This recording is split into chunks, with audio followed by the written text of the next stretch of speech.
bago tayo mag-secret file, ay ilike mo muna ang video na to at mag-subscribe na sa aming YouTube channel. Don't forget to click the notification bell para hindi ka nahuhuli sa latest episode ng DJ Rocky's Secret Files.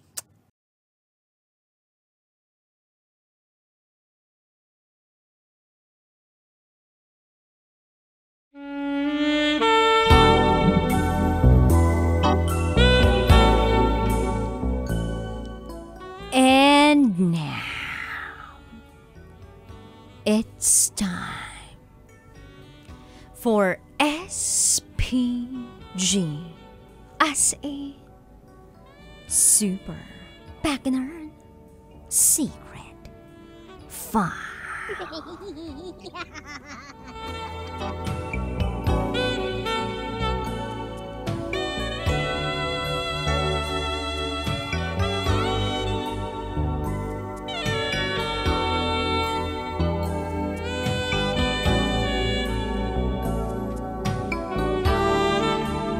Ang kwento ko ay tulad ng kwento ni Belly na siyang bidang karakter sa series na Sex Life.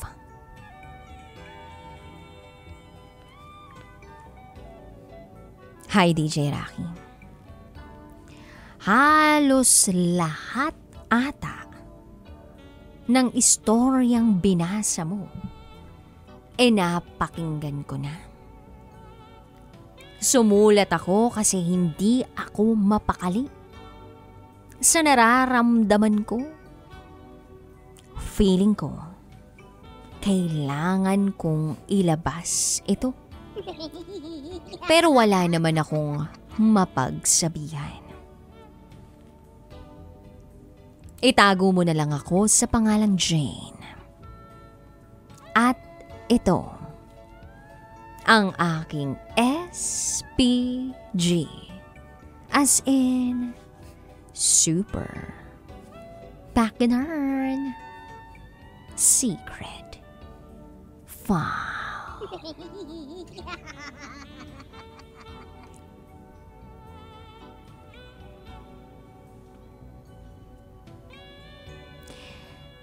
Napanood mo na ba sa Netflix yung series na Sex Life? Siguro, marami na rin ang nakapanood nun. Kasi naman basta ganyan ang tema ng palabas, buhay na buhay ang mga dugo ng ilan.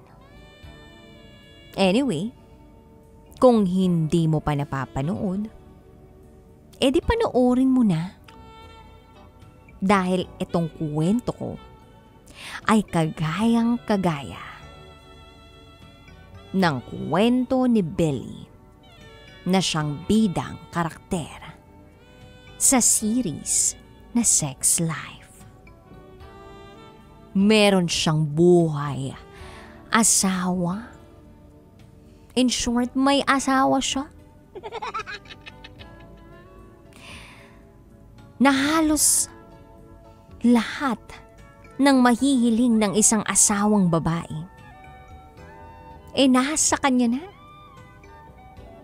Pero yung isang bagay na hindi niya makuha sa asawa niya ay yung langhap sarap like yummy ng Chuk-Chak Chenes Tuluang Dugech.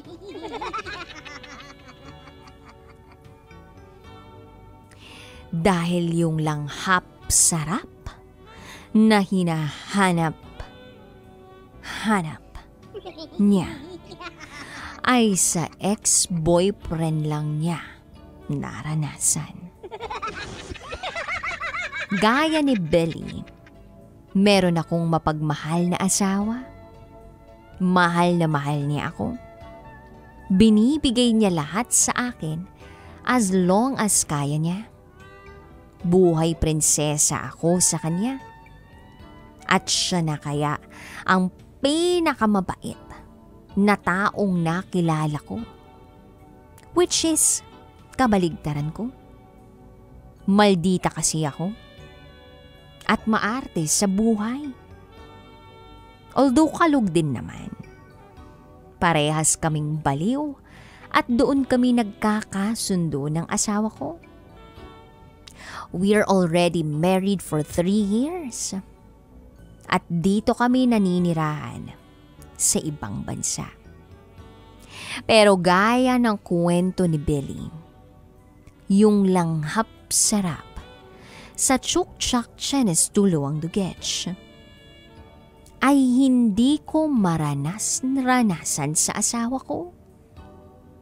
Wala nga siguro talagang perpektong relasyon. Mahal ko ang asawa ko pero every time na naiisip ko yung bagay na yun ay ang ex-boyfriend ko ang naiisip ko. Nang magkita kami ng ex ko nung pinakahuli ay may nangyari sa amin.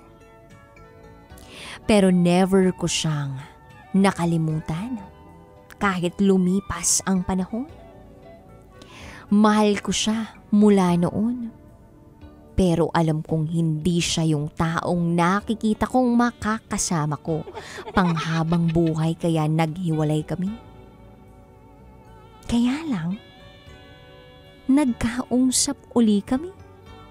O diba? Mala sex life talaga yung kwento ko. So yun nga ang sinabi ng ex ko. Kung gusto ko raw ba siyang maging kabit? Natalawa lang ako, although alam ko na seryoso siya sa sinabi niya. Pero hindi gaya ni Billy. Sa ending, pinili pa rin niya yung 15% na kulang na sinasabi niya. Which is Chukchak Chenestulo ang Dugets. May side lang sa akin na gusto kong pumayag sa gustong mangyari ng ex ko, pero nangingibabaw ang isip at takot ko sa Diyos na baka sa pagkakamaling gagawin ko ay mawawala lahat ng meron ako. Tinanong niya rin ako kung ba pinapili niya ako, asawa ko, o siya ang pipiliin ko. Siyempre, hindi ako nagdalawang isip na sabihing mahal ko ang asawa ko at pamilyang binuo ko. Yung pagmamahal ko sa ex ko, hindi naman mawawala yun kasi naging parte din talaga siya ng buhay ko. Pero hindi sapat para siya ang piliin ko. Hindi gaya ni Belly na pinili niyang makuha ang sarap na hinahanap niya sa ibang lalaki. Oo, importante din ang Chukchak Chenes sa buhay ng babae. Pero kung kaya ko naman na magsarili, maging strong independent woman sa ganung bagay, hindi na ako hahanap pa ng ibang lalaki. If you know what I mean. Hindi ko ipagpapalit ang 15% na langhap sarap para lang sa 85% ng buhay na meron ako ngayon. Siguro kung hindi ako kasal at walang anak, baka patulan ko uli yung ex ko. Maikli lang ang buhay, dapat piliin natin laging maging masaya. Pero dahil kasal na ako at isa na akong ina, mas pipiliin ko na ang makabubuti para sa lahat. Chukchak Chenes is life, but family is lifer. Lesson na lang din sa mga may pamilya na, babae man o lalaki. Isipin muna natin ang magiging consequences ng mga actions natin. Kung ano-ano at sino-sino ang maaapektuhan. Lalo na kung kasal at may anak na. Yung tukso hindi mawawala sa buhay may asawa. Pero nasa iyo na kung paano mo iiwasan. Yun lamang po. P.S. Sa mga hindi pa nakakapanood ng sex life, panoorin nyo na. Paano ba naman kasi?